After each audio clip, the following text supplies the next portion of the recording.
Here is a 2-ish minute long video I created using Google Vid to show you how to use Google Vid in your classroom.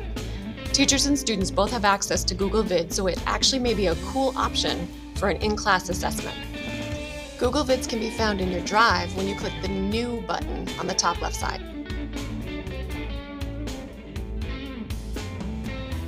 When it first opens, you can select a template or X out of this and start from scratch.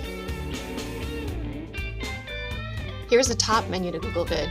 It's very similar to Google Slides. The plus button adds a new scene, which is basically the same thing as adding a new slide. The only unfamiliar buttons are the teardrop button, which is an easy way to change the background of the slide, and the double circles, which allow you to change how the scenes transition within animation. On the right side is where you'll find basic elements for the video similar to elements in Google Slides. With templates, you can choose an entire template or just pick and choose a specific scene from a template.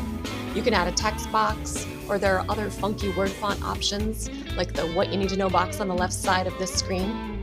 You can add shapes, like the arrows on this scene. You can pull from Google's stock media for images, videos, sound effects, music, and much, much more, or you can upload your own media.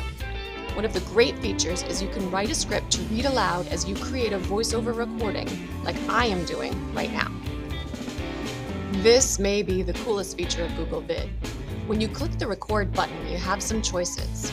You can record just the camera with just the camera. You can use the screen and the camera.